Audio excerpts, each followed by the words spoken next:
بسم الله الرحمن الرحيم الحمد لله رب العالمين والصلاة والسلام على أشرف الأنبياء والمرسلين نبينا محمد وعلى آله وصحبه أجمعين اللهم علمنا ما ينفعنا وانفعنا بما علمتنا وزدنا علما يا رب العالمين. Jadi ikhwani wal akhwat rahimani wa rahimakumullah. Alhamdulillah di malam hari ini hari Rabu 15 Oktober 2025, Alhamdulillah kita dipertemukan kembali dalam forum kajian, kajian online membahas tentang At-Tauhid Al-Muyassar, ya, kumpulan poin-poin penting dari masalah-masalah tauhid, ya, ringkasan dari berbagai macam matan tauhid yang diringkas dalam sebuah kitab yang insya Allah mudah ini. Pertemuan kali ini kita akan membahas dua bab saja, yang mudah-mudahan cukup waktunya. Yang pertama adalah khuturatu asyirki wa uqubatuhu. Ya. Khuturatu syirki wa uqubatuhu, bahaya syirik dan akibat-akibatnya. Kemudian bab yang kedua adalah bab nawaqidul Islam, pembatal-pembatal keislaman. Dan untuk bab nawaqidul Islam ini adalah bab yang cukup panjang pembahasannya, ya. Walaupun di sini hanya 2 halaman, namun pembahasannya yang sudah saya kumpulkan di situ kurang lebih sekitar 50 halaman, ya, kurang lebih sekitar 50 halaman. Insya Allah kita akan kaji bab nawaqidul Islam ini secara detail satu demi satu. Baik, kita mulai dahulu dengan bab sebelumnya, yaitu bab khuturatus syirki wa uqubatuhu. Bahaya dari perbuatan syirik atau keyakinan kesyirikan, ya. Syirik ini tidak hanya sebatas perbuatan, namun juga bisa berupa keyakinan, ya. Wa uqubatuhu, dan juga akibatnya bagi seorang muslim di dunia atau di akhirat. Apa akibatnya? Di sini disebutkan kurang lebih ada 4 bahaya dan akibat buruk dari perbuatan syirik. Yang pertama adalah annallaha la yaghfiruhu idza mata sahibuhu wa lam yatub minhu. Ya. Bahwasannya Allah Azza wa Jalla tidak akan mengampuni orang tersebut, ya, tidak akan mengampuni dosa syirik idza mata sahibuhu wa lam yatub minhu, apabila pelakunya mati sebelum dia bertaubat, ya. Apabila dia mati sebelum bertaubat, maka dia akan terjerumus ke dalam apa namanya, mendapatkan hukuman yang sangat berat ini, yaitu dia akan, ya, tidak diampuni oleh Allah Azza wa Jalla. Allah Azza wa Jalla berfirman dalam surat An-Nisa ayat 48, ayat yang sangat masyhur yang sering kita dengar diulang-ulang dalam berbagai macam forum kajian tauhid. Allah Azza wa Jalla berfirman, "Innallaha la yaghfiru an yushraka bihi wa yaghfiru ma duna dzalika liman yasha." Ya. Allah Azza wa Jalla tidak akan mengampuni orang yang berbuat syirik, dan Allah akan mengampuni, ya, bagi dosa selain itu bagi siapa saja yang Dia kehendaki. Ya. Baik, di sini Allah katakan la yaghfiru, Allah tidak akan ampuni orang tersebut. Maksudnya adalah ketika dia meninggal. Ketika dia meninggal dan dia belum sempat bertaubat. Kalau dia alhamdulillah sudah bertaubat, sudah bertaubat dengan taubatan nasuha, ya, kembali mengkaji Islam dengan lurus, ya, tidak melakukan perbuatan syirik, tidak meyakini kesyirikan-kesyirikan, maka insya Allah Azza wa Jalla dosa-dosanya pun akan diampuni, ya. Semua dosa apabila seorang bertaubat sebelum dia meninggal, maka akan mendapatkan ampunan oleh Allah Azza wa Jalla, dengan syarat taubatnya adalah taubat nasuha. Ya, kita bisa melihat bahwasanya para sahabat Nabi Shallallahu Alaihi Wasallam mayoritas mereka dahulunya adalah orang-orang yang terjerumus ke dalam perbuatan jahiliyah, ya, entah itu syirik ataupun perbuatan-perbuatan yang lain. Namun mereka adalah, ya, orang-orang yang telah Allah Azza wa Jalla pilih, yang Allah Azza wa Jalla selamatkan. Allah Azza wa Jalla mengeluarkan mereka dari kubangan kesyirikan. Allah sucikan mereka, membuat mereka taubat, yang kemudian mereka menjadi sebaik-baik generasi di muka bumi ini. Sebaik-baik manusia setelah para anbiya war rusul adalah para sahabat Nabi Sallallahu Alaihi Wasallam. Jadi walaupun mereka dulu berbuat syirik, ketika mereka bertaubat, ya maka derajatnya akan naik drastis ya. Yang tadinya menjadi orang yang buruk menjadi orang yang paling baik, generasi terbaik yang ada di muka bumi ini. Baik, itu yang pertama ya. Jadi dosa syirik yang pertama adalah Allah Azza wa Jalla tidak akan mengampuni pelakunya apabila dia tidak bertaubat sebelum meninggal. Yang kedua, sahibuhu kharijun min millatil Islam halalud dami wal mal. Pelakunya, pelaku dari perbuatan syirik ini akan dihukumi telah keluar dari agama Islam atau murtad, ya istilahnya. Orang tersebut dihukumi murtad atau keluar dari agama Islam. Halalud dam wal mal. Harta dan juga darahnya tidak maksum lagi, ya. Tidak maksum lagi. Maksudnya di sini adalah ketika mereka berperang dengan kita, maka tidak maksum lagi mereka. Ya. Bukan berarti ketika orang melakukan perbuatan kesyirikan boleh kita jarah hartanya, ya, boleh kita aniaya orangnya. Tidak demikian, tapi maksudnya adalah ketika mereka memerangi kaum muslimin juga, ya. Misalnya mereka melakukan kesyirikan, ya, kemudian kita dakwahi, tidak mau, kemudian malah kemudian ya mereka malah melakukan berbagai macam tipu daya makar kemudian akhirnya melaksanakan uh, permusuhan, pertikaian ya naudzubillah sampai perang, maka dari situ ya boleh bagi kita untuk memerangi mereka ya. Itu pun kalau terjadi perang ya, kita berlindung kepada Allah supaya tidak terjadi hal demikian. Baik. Kembali ke poin inti, ya tadi sahibu kharijun min millatil Islam. Pelakunya akan dihukumi murtad, keluar dari agama Islam. Ya, dan ini Allah Azza wa Jalla yang menegaskan sendiri ya. Ini bukan ijtihad ulama, tetapi ini memang ketetapan syar'i, ya. Orang yang berbuat syirik maka dia telah keluar dari Islam. Ya. Banyak dalil-dalil yang menyebutkan akan hal tersebut. Ya. Dan di sini dibawakan dalilnya adalah wa qauluhu ta'ala fa idzan salakhal ashhurul hurum faqtulul musyrikina haitsu wajadtumuhum wa khudhuhum wahsuruhum. Apabila telah habis bulan-bulan haram, maka bunuhlah orang-orang musyrik di mana saja kamu temui mereka, tangkaplah dan kepunglah mereka. Ya, ayat ini berbicara tentang orang-orang musyrikin Quraisy, ya, orang-orang musyrikin Quraisy yang mereka memusuhi umat Islam, yang memusuhi Rasulullah dan para sahabatnya, kemudian menganiaya, ya mengusir mereka, kemudian juga membunuh sebagian dari kaum muslimin. Maka Allah katakan di sini apabila nanti telah selesai bulan haram maka perangi balik orang-orang musyrikin tersebut, ya. Maka ayat ini menyatakan dengan jelas orang musyrik itu boleh diperangi. Orang musyrik itu dia telah keluar dari agama Islam, ya. Dan orang yang boleh diperangi adalah mereka yang telah murtad, telah keluar dari agama Islam. Baik. Ayat ini menunjukkan bahwasanya orang musyrik itu berada di luar perlindungan Islam hingga dia bertobat dan kembali mengucapkan syahadat. Baik, seperti itu. Ya. Sekali lagi, orang-orang yang diperangi ini adalah konteksnya seperti orang-orang musyrikin Quraisy. Dan kita tidak bisa mengambil ayat ini kemudian diterapkan secara serampangan, ya. Tidak boleh kita menerapkan ayat ini kepada orang-orang yang melakukan kesyirikan, orang-orang Islam yang melakukan kesyirikan. Tidak boleh seperti itu, ya. Walaupun kita melihat ada banyak ya kaum muslimin yang terjatuh dalam perbuatan syirik, namun tidak serta-merta membuat kita mengatakan mereka adalah orang murtad, kemudian dikatakan mereka halal darah dan hartanya. Tidak demikian, ya. Kewajiban kita ketika melihat saudara-saudara kita terjatuh ke dalam perbuatan syirik adalah kita ingatkan baik-baik itu adalah perbuatan yang tidak benar, bertentangan dengan syariat Islam, bertentangan dengan Al-Quran, ada unsur kesyirikan, ada unsur ya menyekutukan Allah di sana, ya. Kalau diterima alhamdulillah maka itulah yang diharapkan, kalau tidak maka kewajiban kita pun telah gugur, ya. Jika mereka nggak terima, maka kewajiban kita telah gugur. Baik.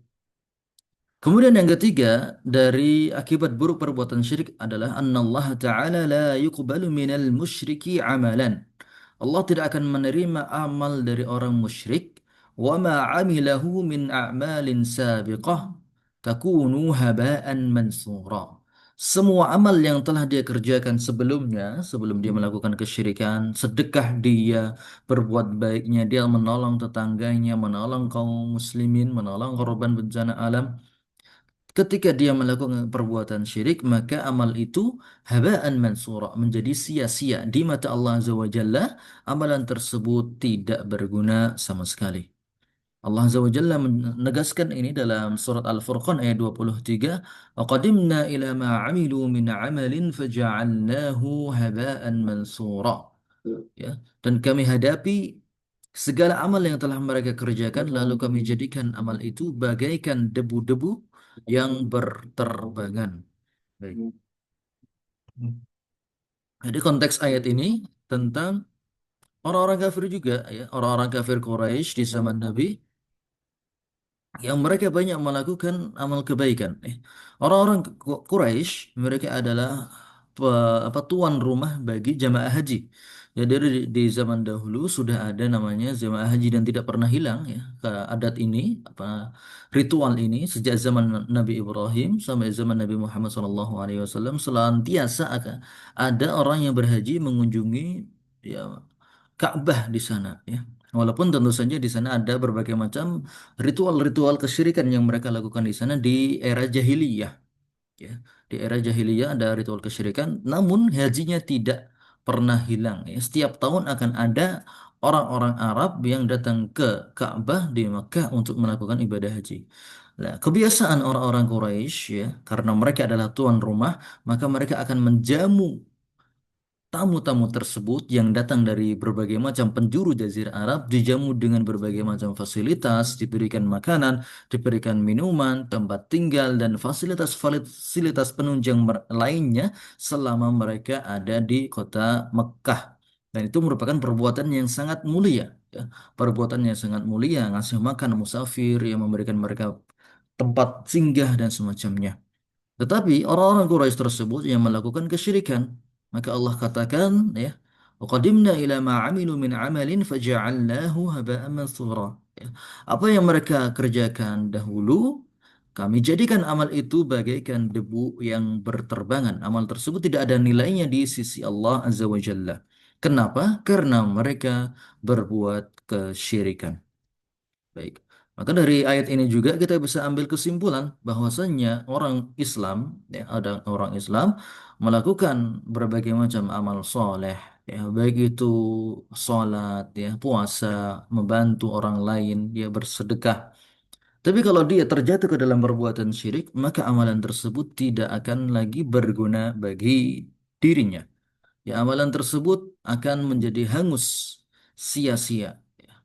Inilah di antara bahaya dari perbuatan syirik ya. Jerih payah seseorang dalam beramal yang terkena perbuatan syirik, terjatuh dalam perbuatan syirik akan menjadi sia-sia, hangus binasa, tidak ada sisanya. Dalam ayat yang lain dalam surat Az-Zumar ayat 65, Allah Azza wa Jalla berfirman, "Walaqad uhiya ilaika wa ila alladziina min qablika la in asyrakta la yahbatanna 'amaluka wa la takunanna minal khasirin." Ya. Dan sungguh telah diwahyukan kepadamu dan kepada orang-orang sebelum kamu, jika engkau mempersekutukan Allah, niscaya akan hapuslah amalmu dan sungguh engkau termasuk orang yang merugi. Baik. Ini sama seperti ayat sebelumnya ya. Orang yang berbuat syirik amalannya akan dihanguskan oleh Allah Azza wa Jalla. Yang keempat, anna dukhulal jannah alaihi haram wa huwa mukhalladun fi naril jahim. Haram bagi pelaku kesyirikan untuk masuk surga dan dia kekal di dalam neraka. Dan ini adalah hukuman yang paling berat. Yang kita berlindung kepada Allah Azza wa Jalla dari api neraka. Allah Azza wa Jalla berfirman, "Innahu man yusyrik billahi faqad harramallahu alaihi al-jannata wa ma'wahu an-nar wa ma lidh-dhalimin min ansar." Sesungguhnya barang siapa yang mempersekutukan Allah, maka pasti Allah akan mengharamkan surga atasnya dan tempat tinggalnya adalah neraka. Dan tidaklah bagi orang-orang zalim itu seorang penolong pun. Ya. Maka ini adalah poin yang harus diperhatikan. Kesyirikan-kesyirikan yang dilakukan akan menyebabkan seorang atau pelakunya menjadi haram masuk surga dan kekal di neraka. Baik. Syirik bukan sekedar kesalahan teologis, tetapi pengkhianatan terhadap hak Allah sebagai satu-satunya zat yang berhak disembah. Syirik juga bisa menghapuskan amal, menutup pintu ampunan, yaitu kalau dia meninggal sebelum bertaubat, kemudian mengeluarkan pelakunya dari Islam dan menjerumuskan pelakunya ke neraka dan kekal di dalamnya selama-lamanya. Karena itu tauhid harus dijaga seumur hidup, baik dalam niat, yang dalam hati, perkataan maupun dalam perbuatan. Kita memohon kepada Allah Azza wa Jalla ya, supaya dijauhkan dari perbuatan syirik. Allahumma inna na'udzubika an nusyrika bika syai'an wa na'lamuhu wa na'udzubika lima la na'lam. Baik, itu bahaya perbuatan syirik. Kemudian kita akan masuk ke dalam bab nawaqidul Islam, pembatal-pembatal keislaman. Bab ini adalah merupakan risalah, ya sebenarnya adalah risalah yang ditulis oleh Syekhul Mujaddid Syekh Muhammad bin Abdul Wahhab, ya. Beliau menulis risalah itu ya surat, ya. Mungkin sekitar 2 lembar ya seperti di sini 2 lembar saja, kurang lebih seperti ini risalahnya di halaman 27 dan 28. Risalah yang qasirah, yang sangat ringkas, yang sangat pendek, namun mengandung makna yang begitu dalam. Ya. Ada rambu-rambu dan peringatan-peringatan yang harus diperhatikan oleh setiap Muslim. Judulnya adalah Nawaqidul Islam, pembatal-pembatal keislaman. Menjadi pertanyaan penting bagi kita, apa fungsi kita mempelajari Nawaqidul Islam? Ya. Kenapa kita harus, ya, para ulama mengatakan harus, orang Islam itu harus tahu Nawaqidul Islam. Orang Islam itu harus tahu hal-hal apa yang bisa membuat dia murtad. Ini penting.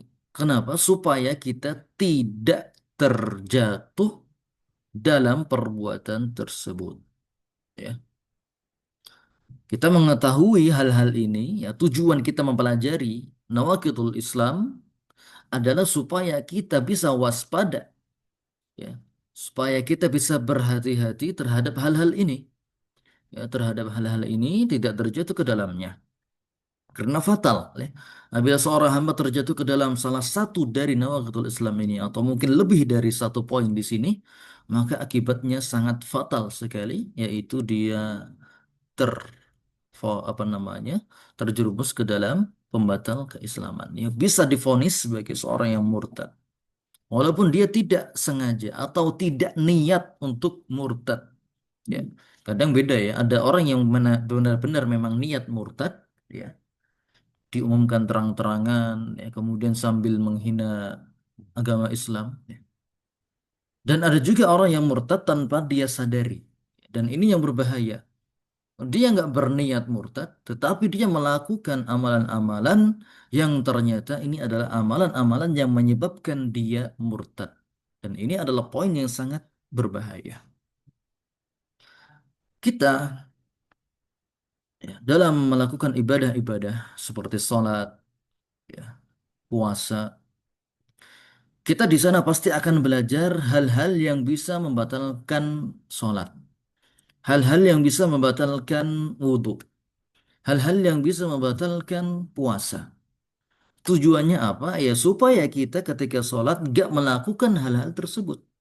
Supaya ketika kita sudah berwudhu tidak melakukan pembatal wudhu. Supaya kita ketika berpuasa tidak melakukan pembatal puasa. Seperti itulah kita mempelajari nawaqidul Islam ini. Tujuannya sama, ya.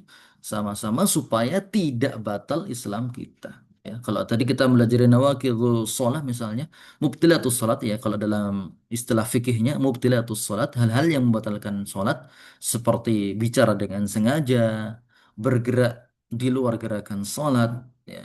Kemudian berbicara, kemudian makan dan minum, atau ngunyah permen, ya, atau mungkin gojek dengan temannya, apa namanya ya, bercanda dengan temannya, ya, maka itu adalah pembatal sholat. Ya, kita tahu hal itu. Kita pelajari itu ketika kita kecil atau ketika kita dewasa mempelajari mubtilatus sholat, tujuannya supaya sholat kita benar. Kita menjauhkan diri dari pembatal-pembatal sholat itu tadi. Begitu juga dengan nawakidul wudu. Di antara pembatal wudu adalah buang angin, buang air kecil, air besar, ya, tidur. Itu adalah pembatal wudu. Maka ketika kita wudu, ya, kita menjaga diri supaya tidak melakukan hal-hal tersebut. Supaya wudu kita tetap sah ketika nanti hendak melakukan ibadah sholat. Puasa, ya. Kita tahu pembatal puasa, makan, minum dengan sengaja, kemudian ya melakukan hubungan suami istri di siang hari.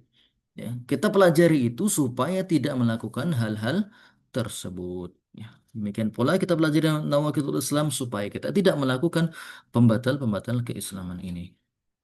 Baik. Al-maqsudu biha mufsidatuhu wa mubtilatuhu wa hiya katsirah. Yang dimaksud dengan pembatal keislaman di sini adalah hal-hal yang bisa merusak dan membatalkan keislaman seseorang. Wahya katsirah, dan ini sangat banyak sekali. Walakin akhtaruha wa aktsaruha wuqu'an asyrah. Tetapi hal yang paling berbahaya dan yang paling sering terjadi dan juga sering orang ini nggak sadar, ya, orang awam tidak sadar adalah 10 hal. Ya, di situ ada syirik yang pertama, ya. Yang kedua ada bertawa apa namanya menjadikan perantara antara dirinya dengan Allah Azza wa Jalla dalam berdoa. Kemudian yang ketiga ada, ya, tidak mengkafirkan orang-orang kafir atau membenarkan agama mereka. Yang keempat, mengambil petunjuk selain petunjuk Nabi Shallallahu Alaihi Wasallam. Yang kelima, memusuhi agama Islam walaupun dia mengamalkannya. Yang keenam, mengejek-ejek agama Islam. Yang ketujuh, sihir dan sejenisnya. Yang kedelapan, menolong orang-orang kafir memerangi orang-orang muslim. Yang kesembilan, meyakini boleh keluar dari ajaran agama Islam. Yang kesepuluh, berpaling dari agama Islam. Tidak mau belajar dan tidak mau mengamalkannya. Kita akan kaji ini secara detail satu per satu, ya. Kita akan pakai PDF atau materi yang sudah saya share tadi di grup. Hasyiyah Nawakidul Islam. Hasyiyah Nawakidul Islam sudah ada di grup, bisa nanti dicek, ya. Bisa dicek kembali. Syarah Nawakidul Islam atau Hasyiyah, syarah ringkas dari bab Nawakidul Islam. Hasyiyah, hasyiyah itu catatan kaki, ya, atau mungkin istilah yang mendekatinya penjelasan ringkas dari 10 pembatal keislaman. Ini kami syarikan dari berbagai macam kajian, ya, dan juga beberapa syarah dari kitab. Kami di sini hanya mengambil poin-poin terpenting dari syarah, entah itu kajian maupun kitab. Baik, muqaddimah atau pengantar, ada pertanyaan di situ. Pertanyaan pertama, kenapa kita mempelajari kitab ini atau risalah ini, ya, surat ini atau bab ini? Ya, kenapa kita mempelajari hal ini, ya, pembatal keislaman? Jawabannya jelas, yaitu karena setiap ibadah, sholat, puasa, haji, dan umrah pasti punya hal-hal yang bisa membatalkannya. Sama halnya keislaman seorang pun tidak lepas dari hal-hal yang bisa merusaknya. Jadi memahami nawakid ini penting agar kita bisa menjaga ibadah, menjaga iman, ya, tetap utuh. Dengan kata lain, ilmu ini bukan sekedar teori, tetapi pelindung praktis bagi keislaman kita sehari-hari. Ya, pelindung dari kekafiran, dari kemurtadan. Poin pertama yang dibawakan di sini, cara masuk Islam itu sangat mudah. Ya, orang kafir, ya, misalnya, kalau dia masuk Islam itu sangat gampang sekali, itu hanya dengan mengucapkan dua kalimat syahadat. Ya, tidak harus dua, bahkan, ya, bagi sebagian ulama mengatakan nggak harus dua, cukup dengan tahlil saja kalimat la ilaha illallah, ya, tidak ada Tuhan selain Allah, maka itu sudah cukup untuk membuat dia menjadi Islam. Namun ini ucapannya dengan kesadaran ya, ucapannya dengan kesadaran dan keimanan, bukan hanya apa namanya latah saja, ya, bukan hanya sebatas ucapan tanpa keyakinan. Ya, ucapan la ilaha illallah atau syahadatain ini harus dibarengi dengan pembenaran, tasdik, ya, dan keimanan. Maka jika dia orang kafir asli dan ingin masuk Islam, cukup mengucapkan dua kalimat syahadat, ya, atau sebagian ulama mengatakan cukup tahlil saja. Orang murtad masuk Islam, ya, ingin masuk Islam kembali, dia pun juga cukup mengucapkan kalimat syahadat, ya, dan dia bertaubat dari murtadnya. Anak yang terlahir dari keluarga yang Muslim, maka tidak perlu syahadatain, karena otomatis dia mengikuti agama orang tuanya. Ya. Anak-anak kita, ya, itu otomatis ketika dia lahir maka dia mengikuti agama orang tuanya, agamanya Islam. Kalau orang tuanya Islam maka pasti dia sudah Islam. Oke. Tapi kalau orang tuanya, ya, apa namanya, selain Islam, ya, orang kafir, orang tuanya orang kafir, maka dia terlahir dalam kondisi fitrah. Fitrah di sini artinya dia siap untuk menerima agama Islam. Ya, Allah telah membekali setiap manusia dengan adanya fitrah tersebut. Ya, fitrah ini adalah apa namanya, bawaan, ya, yang sudah Allah Azza wa Jalla tanamkan dalam akal dan jiwa manusia untuk bisa mengenal Allah Azza wa Jalla, ya. Untuk mudah baginya untuk mengenal Allah. Itu maksudnya fitrah. Ya, jadi bukan berarti dia sudah tahu Allah, sudah tahu namanya Allah Tuhannya, sudah tahu, ya, agamanya Islam, tidak. Bukan berarti demikian, ya. Jadi maksudnya anak yang terlahir dalam fitrah itu maksudnya adalah dia siap atau mudah bagi dia untuk memahami Islam. Ya, untuk memahami Islam itu masuk akal bagi dia. Ya. Kalau akalnya lurus, ya, seorang itu pasti akan mudah bagi dia untuk memahami Islam.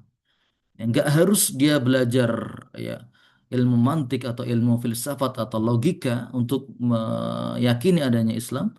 Cukup didoktrin secara apa namanya ringan saja. Katakan, nak, kamu ada penciptanya Tuhanmu, ya, yaitu Allah Azza wa Jalla. Maka setiap anak akan siap untuk hal tersebut. Ya, setiap anak akan siap, sudah Allah Azza wa Jalla siapkan dalam jiwanya, dalam akalnya untuk bisa menerima hal itu. Ya, itulah maksudnya setiap anak lahir dalam kondisi fitrah.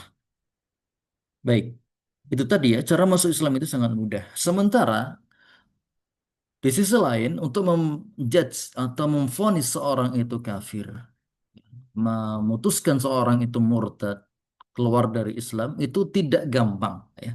Jadi berbeda. Mengislamkan orang itu mudah, tetapi mengkafirkan orang itu sangat susah, ya.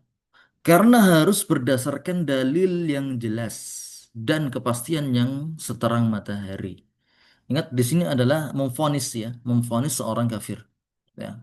Vonis ini berarti dari manusia ke manusia. Tapi kalau di sisi Allah, maka Allah yang tahu. Allah nggak butuh vonis manusia, ya. Kalau dia jelas melakukan kesyirikan, maka di mata Allah jelas dia adalah orang kafir. Tetapi di pandangan manusia, maka ini tidak semudah itu, ya. Karena dalam pandangan manusia kan berarti dia harus ada bukti-bukti yang jelas. Harus dihilangkan dulu keraguan dan syubhatnya, ya. Baru kemudian seorang boleh menjudge atau memvonis orang ini melakukan kemurtadan, ya. Baik, itu seperti itu. Ya.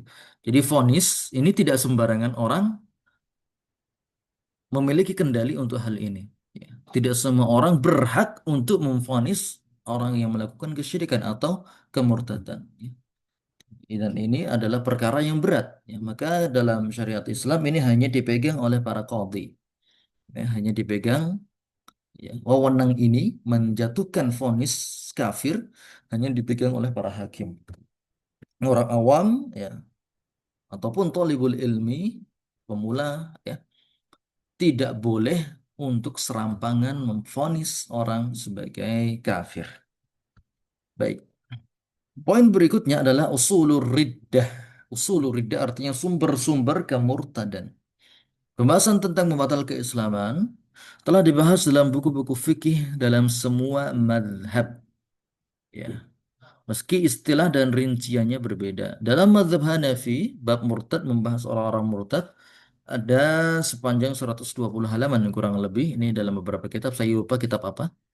Ya, dan ini sangat rinci. Jadi ada banyak sekali keyakinan, ucapan ataupun perbuatan yang bisa membuat seorang menjadi murtad. Ini bisa 70 atau lebih. Madhab Maliki, bab riddah membahas sebab-sebab kemurtadan. Ini juga panjang. Madhab Syafi'i dalam Mughnil Muhtaj karya Imam Asy-Syarbini ada pembahasan khusus tentang riddah dan sebab-sebabnya. Dan ini adalah pembahasan yang panjang. Ada bab sendiri. Ya, kalau bab pasti itu bukan selembar dua lembar yang bisa sampai puluhan lembar. Mazhab Hambali dalam Zadul Mustaqni ada bab hukum murtad memuat puluhan sebab kemurtadan. Ya, sebab-sebab murtad baik itu nanti berupa perkataan, keyakinan ataupun perbuatan. Kesimpulan umum atau usul sumber-sumber kemurtadan yang ya, dibahas dalam buku-buku fikih tadi itu ada 5 poin penting. Ya, ada semuanya pasti merujuk kepada 5 hal ini. Pertama yaitu dalam i'tiqad, dalam keyakinan yang keliru atau keyakinan yang salah. Yaitu salah dalam akidah atau meyakini sesuatu yang bertentangan dengan inti ajaran Islam, dengan pokok ajaran Islam. Ya, keyakinan.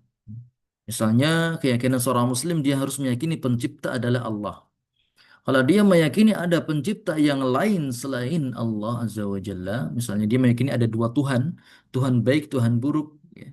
Tuhan baik itu Allah, Tuhan buruk itu yang menciptakan keburukan, maka dia telah bertentangan dengan inti atau pokok ajaran Islam. Maka dia di sini murtad. Yang kedua, usul riddah adalah qaul atau perkataan. Misalnya mengolok-olok agama, mengejek-ejek agama Islam, atau mengucapkan hal-hal yang menegasikan iman, yang menghilangkan asas keimanan seorang, menghina Al-Quran, ya, menghina Rasulullah SAW, ya, menghina syariat Islam ya, dengan ucapannya, melakukan, walaupun dia Muslim, tapi kalau dia menghina Nabi, maka dia telah murtad. Ya. Dan yang ketiga adalah fi'il atau perbuatan. Misalnya melakukan penyembelihan untuk selain Allah Azza wa Jalla, ya, menyembelih ayam cemani untuk jin supaya dapat ilmu kesaktian, ya. Menyembelih untuk jin penunggu sungai supaya hajatnya dikabulkan dan sejenisnya. Ini adalah perbuatan kekufuran. Dan yang ketiga meninggalkan kewajiban. Contohnya tidak pernah menunaikan sholat sama sekali. Ya, ini hanya setahu kami, ya, meninggalkan kewajiban yang menyebabkan murtad adalah sholat. Ketika seorang nggak sholat sama sekali, ya ketika dia sudah balik, dia tidak peduli dengan sholat, tidak pernah sholat wajib, ya bahkan sholat id pun juga enggak, ya maka dia menjadi orang yang kafir karena meninggalkan kewajiban. Dan yang kelima adalah syak atau keraguan, meragukan adanya Allah, meragukan adanya hari akhir, ya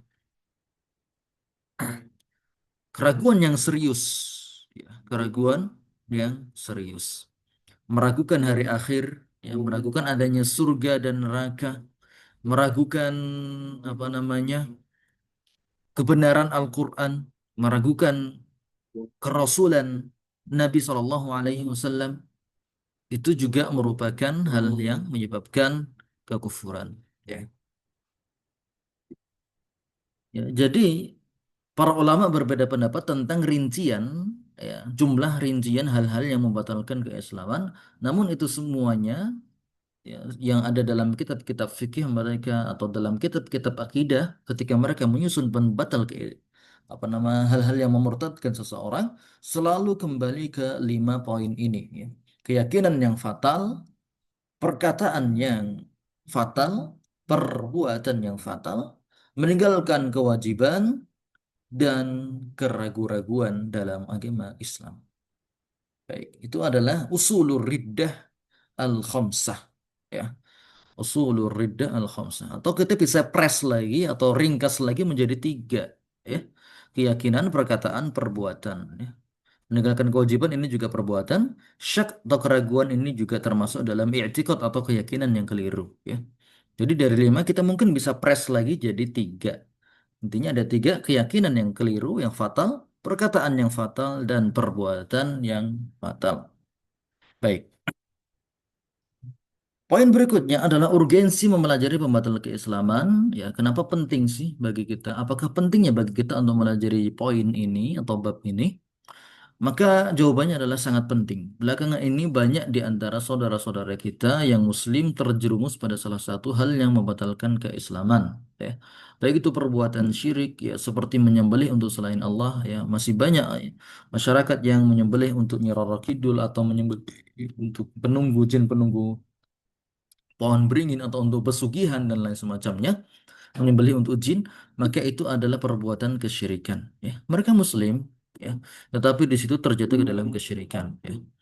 Kalau dalam kaidah orang yang berbuat syirik, ya, maka dia telah murtad atau telah terjatuh ke dalam status musyrik.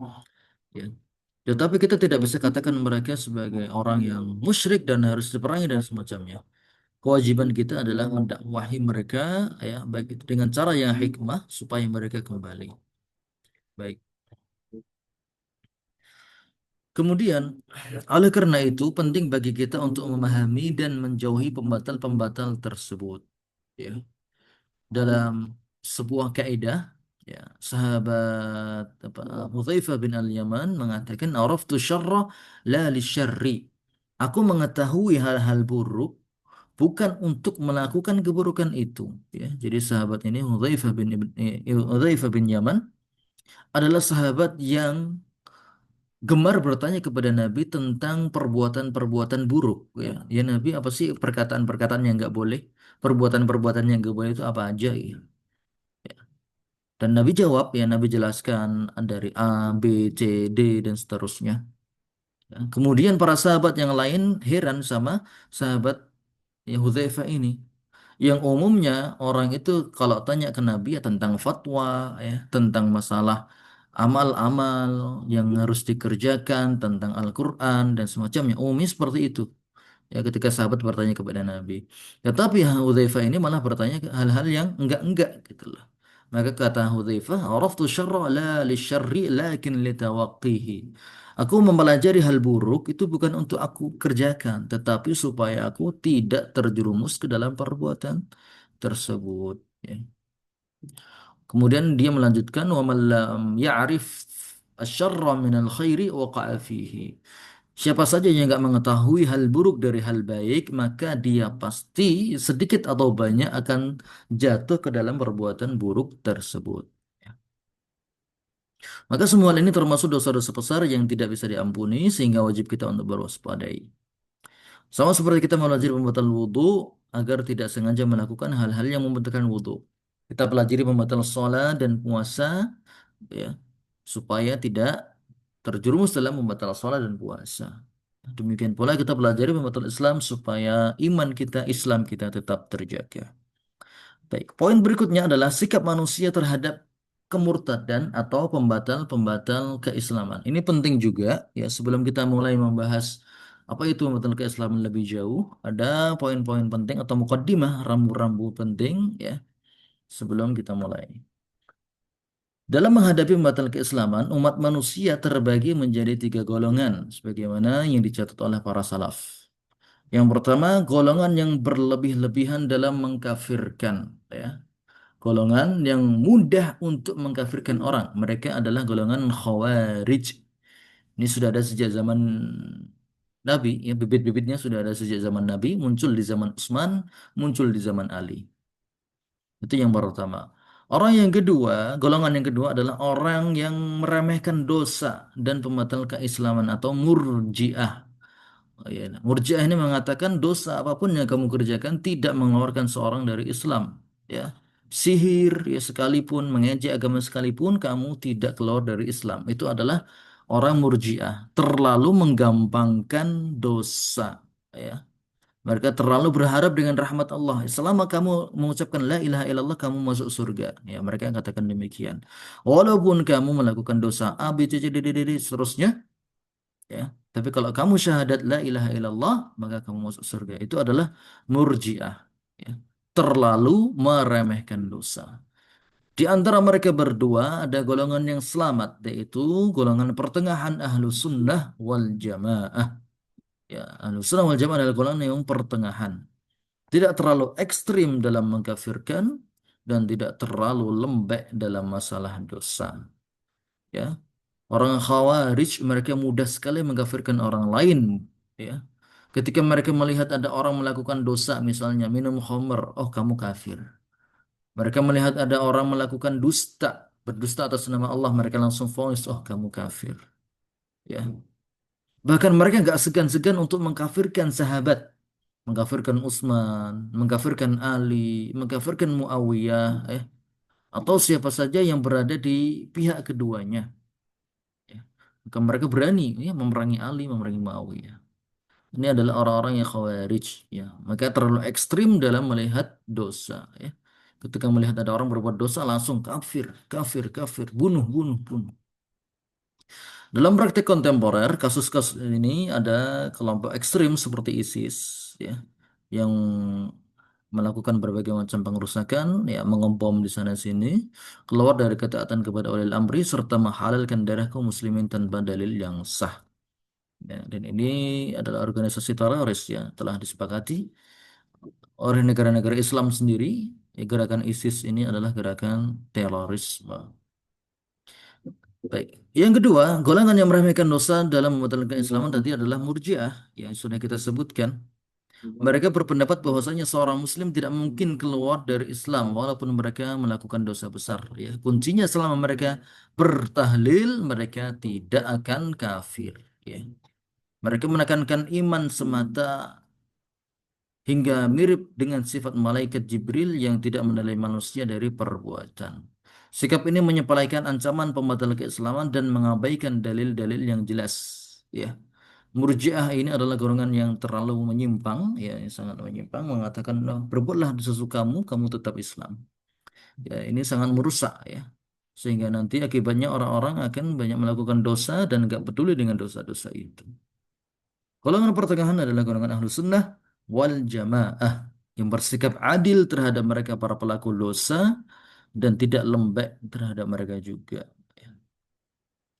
Ahlu sunnah wal jamaah sangat berhati-hati dalam mengkafirkan seorang. Ya. Mereka hanya memvonis seorang itu murtad jika terpenuhi syarat-syaratnya dan juga jika telah terbebas dari penghalang-penghalangnya. Ahlussunnah wal Jamaah menimbang antara keyakinan, perkataan, perbuatan, dan keadaan yang mungkin jadi penghalang. Ya. Dilihat dulu faktor-faktornya, kenapa dia melakukan ini, kenapa dia meyakini ini, ya.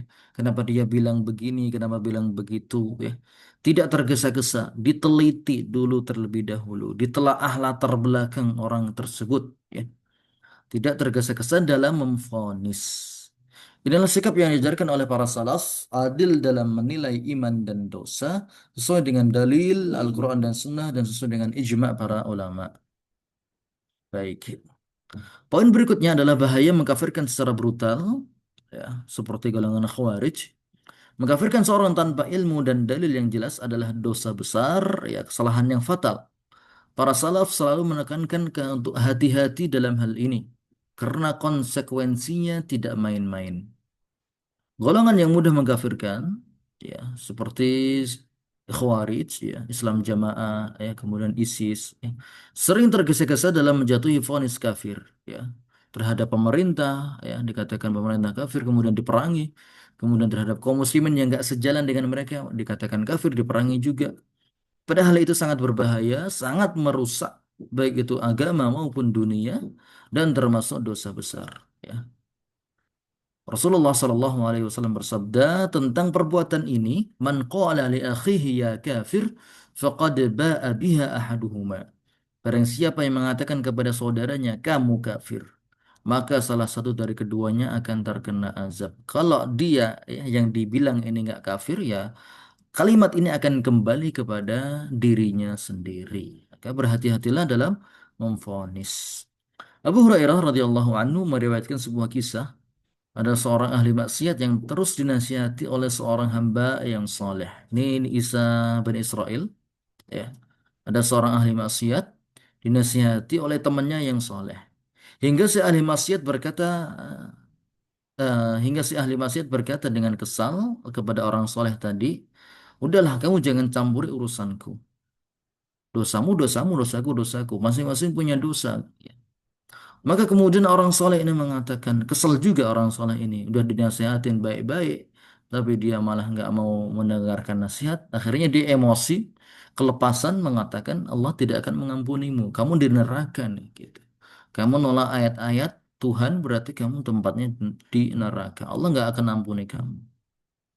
Ya, jadi orang soleh ini langsung memvonis Allah nggak akan ampuni kamu. Kamu kafir, kamu dari neraka. Maka Allah katakan, ya, siapa yang bersumpah bahwasanya aku tidak akan mengampuninya? Ya, siapa tadi orang yang bersumpah bahwasanya aku tidak akan mengampuni si fulan? Ya, maka Allah lanjutkan, aku telah ampuni si fulan tadi, si ahli maksiat tadi, dan kemudian amalmu, wahai orang yang soleh, aku gugurkan. Ya. Abu Hurairah menegaskan dengan satu kalimat, si hamba yang soleh tadi menghancurkan dunia dan akhiratnya. Ini menjadi pelajaran betapa bahayanya ya memvonis kafir secara serampangan. Baik. Kesimpulan, yang memahami batal keislaman ini wajib bagi setiap muslim agar kita tahu mana yang membatalkan iman dan bagaimana cara kita menjaga diri. Namun, memvonis seorang kafir terhadap individu itu bukan hak sembarangan orang. Hal ini menjadi legitimasi bagi hakim atau ulama yang mu'tabar. Baik. Poin berikutnya, macam-macam kekufuran menurut hadis Ibnu Abbas. Ya, Ibnu Abbas radhiyallahu anhu ketika ditanya tentang wa man lam yahkum bima anzalallah fa ulaika humul kafirun, ya. Siapa saja yang berhukum dengan selain hukum Allah maka dia kafir. Ibnu Abbas mengatakan kufrun duna kufrin. Maksudnya adalah kufur di bawah kufur. Ada kufur akbar, ada kufur asgar.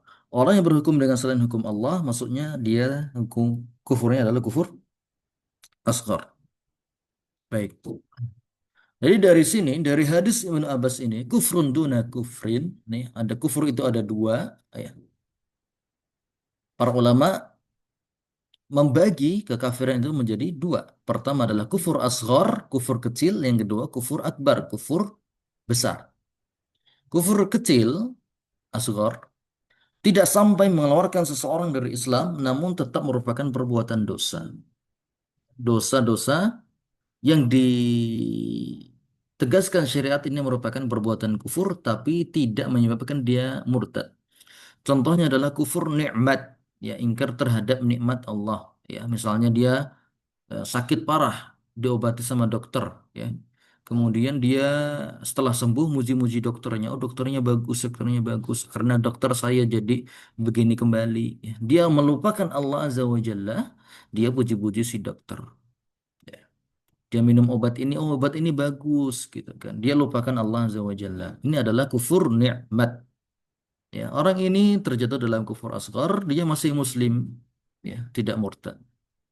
Kemudian bersumpah dengan nama selain Allah Azza wa Jalla, maka ini pun juga merupakan perbuatan kufur asghar.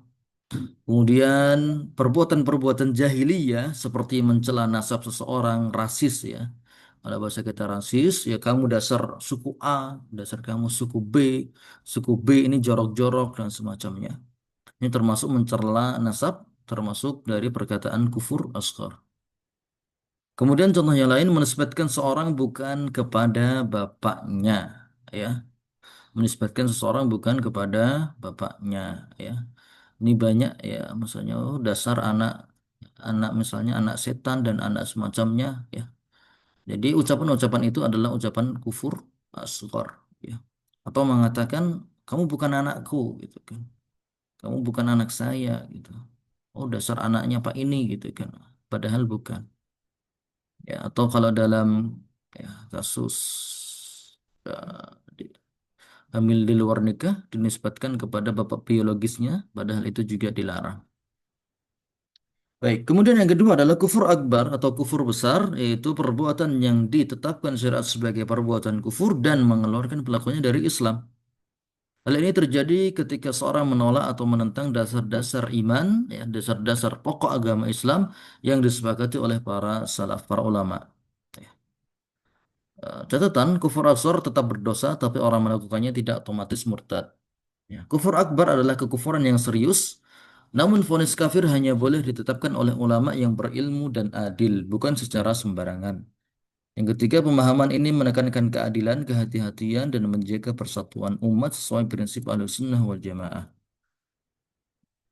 Soal berikutnya atau poin berikutnya adalah ada berapa pembatal keislaman? Maka jawabannya adalah sangat banyak ya. Jumlah pembatal keislaman itu sangat banyak sekali. Rinciannya, maksudnya adalah rinciannya. Tapi kalau usulnya ada tiga atau lima tadi, keyakinan, perbuatan, dan perkataan yang fatal. Ya. Tapi kalau dirinci, bisa puluhan atau bahkan ratusan. Ya. Ini tercantum secara rinci dalam kitab-kitab fikih, khususnya di bab hukmul murtad. Ya.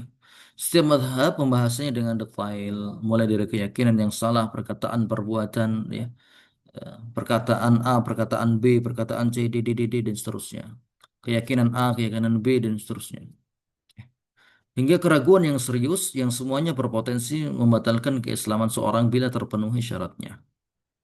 Baik, maka akan menjadi pertanyaan, kalau pembatal keislaman itu banyak, ya, kenapa dalam kitab ini hanya disebutkan 10?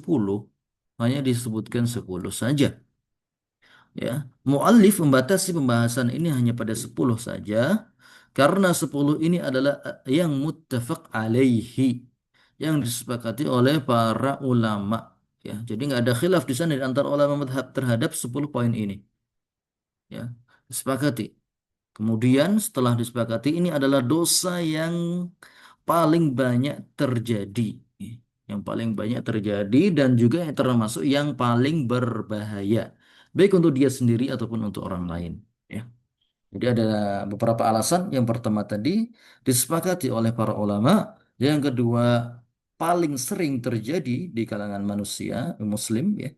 Dan yang ketiga paling besar bahayanya, baik untuk dirinya sendiri ataupun untuk yang lainnya. Ya, di situ ada 10 ya, syirik. Kemudian yang kedua menjadikan perantara dalam ibadah, misalnya berdoa kepada para wali atau orang soleh.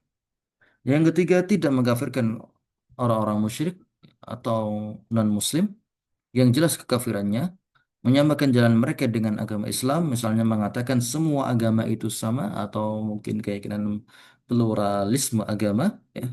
Semua agama itu sama mengarah kepada Tuhan yang sama hanya dengan jalan yang berbeda, atau mungkin ya meragukan tentang kafirnya orang-orang kafir yang mengatakan orang Kristen itu kayaknya masuk surga deh, soalnya dia baik gitu.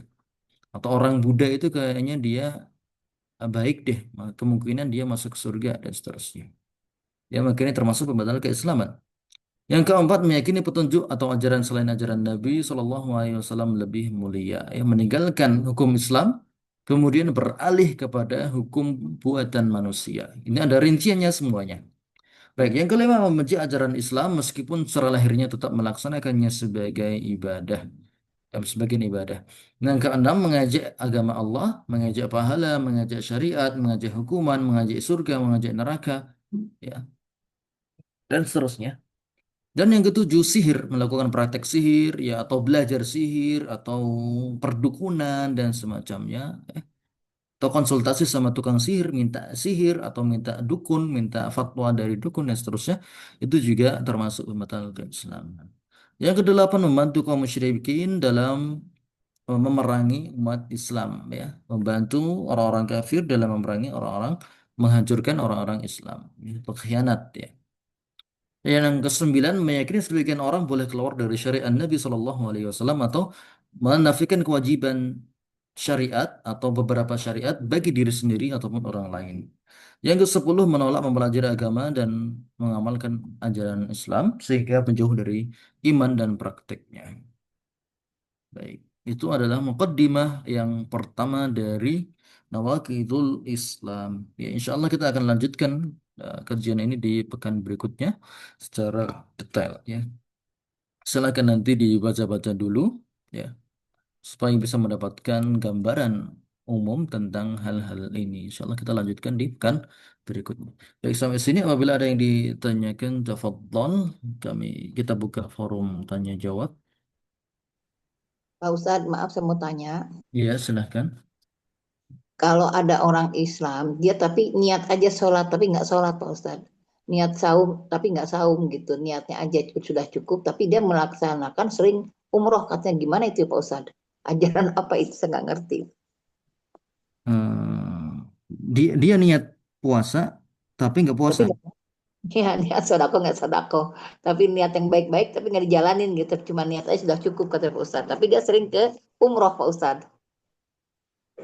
Untuk yang pokok-pokok kayak puasa itu nggak cukup dengan azam, itu bukan niat ya, itu namanya azam atau hanya Hmm. sebatas tekad saja, tapi tekad yang lemah. Ya misalnya niat puasa, tapi dia kemudian apa namanya mokel ya atau makan di situ di siang hari bulan puasa, maka ini fatal di situ. Ya. Dia masuknya orang yang mempermainkan syariat. Ya. Hmm.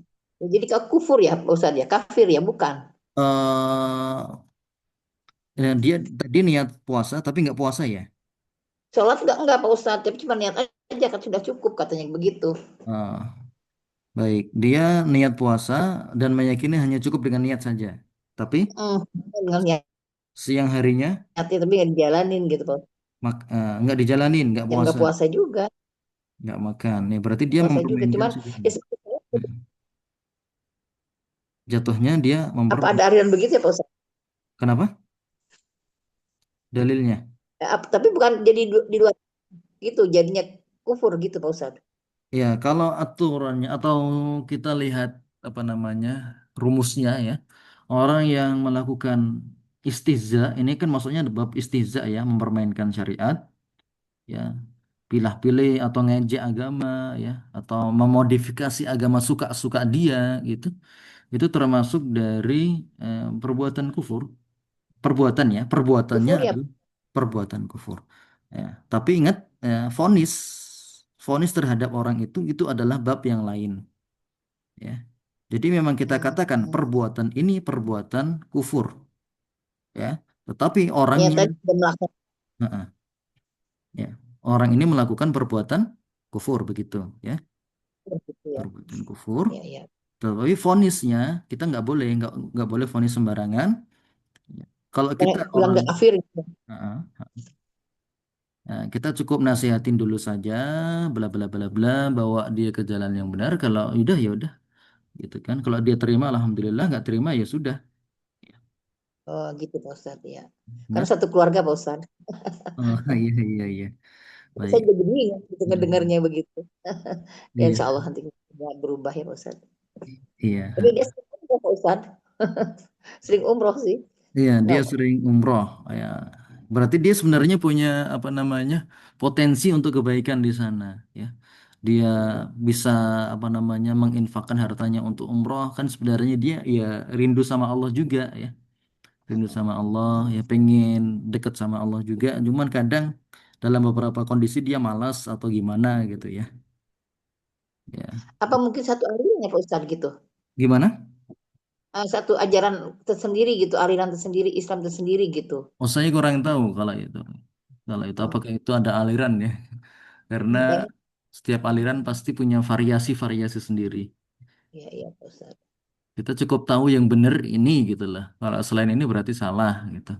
Tapi Ya, salahnya betul. kan nggak harus dia menisbatkan ke aliran tertentu. Bisa jadi mungkin karena malas atau karena syubhat di situ. Tapi kelihatannya seperti ini Pak Ustadz, satu keluarga itu ya itu meyakini cuman niat aja cukup katanya begitu Pak Ustadz. Berarti kalau semuanya, berarti itu memang ada koordinasi ya. Berarti ada pengajiannya. Iya, iya begitu kayaknya ada koordinasinya Pak Ustadz. Nah, itu berarti perlu ditelusuri ngajinya Iya di kan, mana, gitu gitu. Pak Ustadz.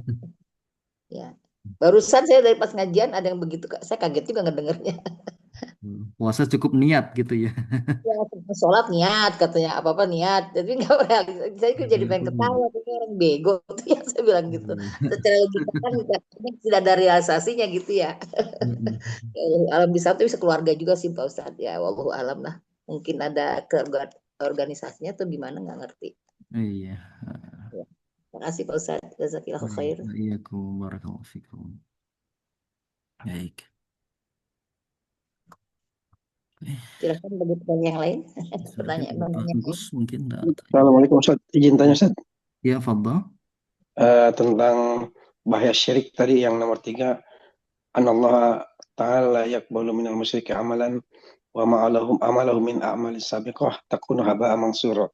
Di sini Ya. kan kalau berbuat syirik dia bisa menghancurkan amalan yang sebelumnya saja. Ya, Nah, apakah ini buat semua kesyirikan atau buat hanya khusus syirik besar aja Ustaz? syirik. Maksudnya begini, misalkan kita kan suka kadang-kadang ria tuh, sholat tuh ya. Ya. Apakah perbuatan ria itu bisa menghancurkan amalan yang sebelumnya Hmm.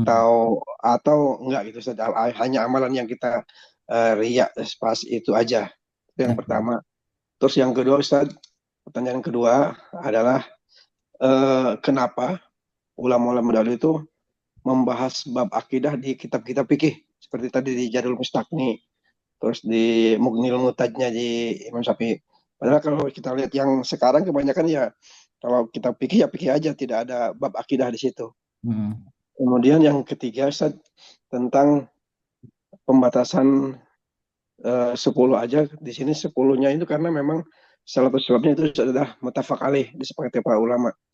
Eh, Maksud Anda itu pertanyaannya, batasan disepakati itu seperti apa Ustaz? Karena kenyataannya di Indonesia di keserikan nomor 2 itu masalah tawasul itu kadang-kadang hal menjadi yang lumrah banget Ustaz di kalangan umat muslim, khususnya di Banten dengan tawasul dengan Syekh Abdul Qadir Jailani dan lain sebagainya. Itu sebenarnya siapa sih yang berhak untuk mensepakatinya Ustaz tentang yang 10 hal itu? Itu Ustaz mungkin. Jazakallahu Ustaz. Oke. Soal pertama tadi, syirik yang menghapuskan amalan itu adalah syirik besar saja, ya, menghapuskan seluruh amalan. Kalau syirik ria, syirik kecil atau ria itu hanya menghanguskan amalan yang berkaitan dengan perbuatan dia. Kalau sedekahnya ria, ya udah sedekahnya saja yang hangus. Ya, ibadah lain nggak terpengaruh dengan riaknya itu. Ya, seperti itu. Ya, itu yang pertama tadi. Ya, jadi ria itu tidak menghanguskan amalan ibadah yang lain. Dia hanya menghanguskan amalan ibadah yang terkait saja. Kemudian yang kedua, kenapa para ulama memasukkan kitab bab apa namanya akidah dalam kitab-kitab fikih? Ya,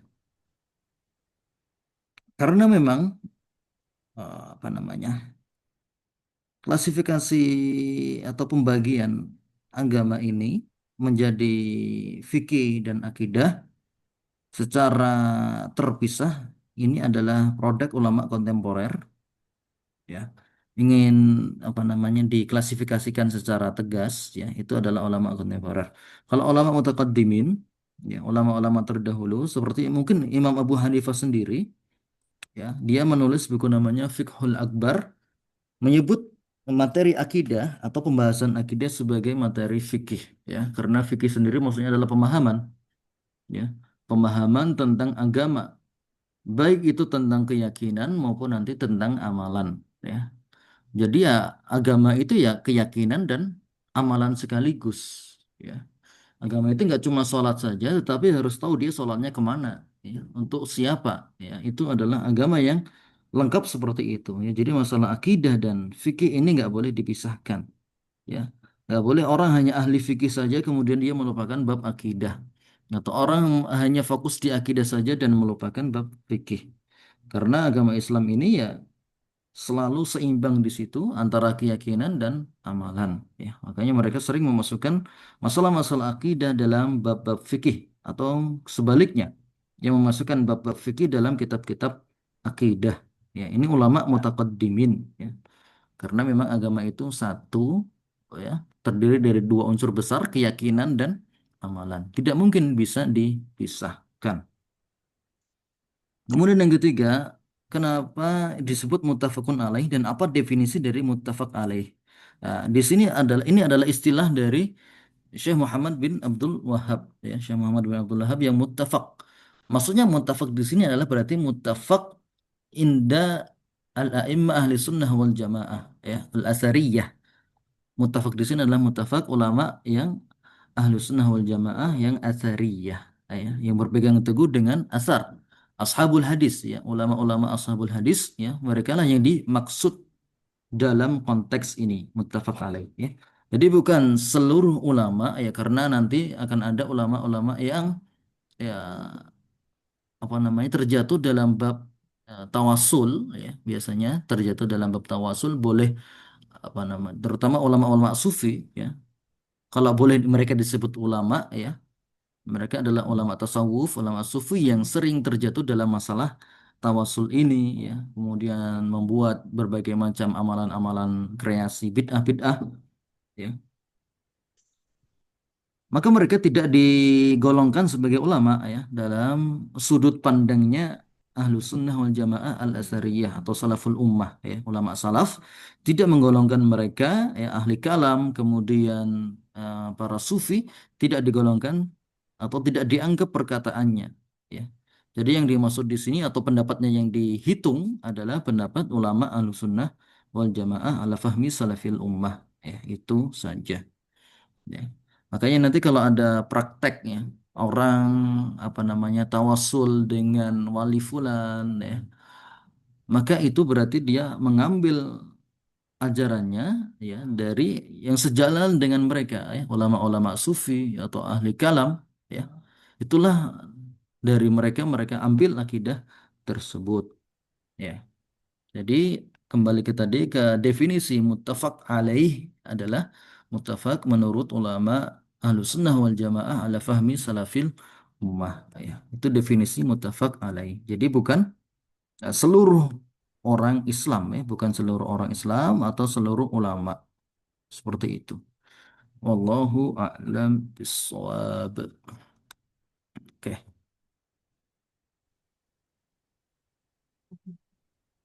Baik, insya Allah sampai sini saja perjumpaan kali ini.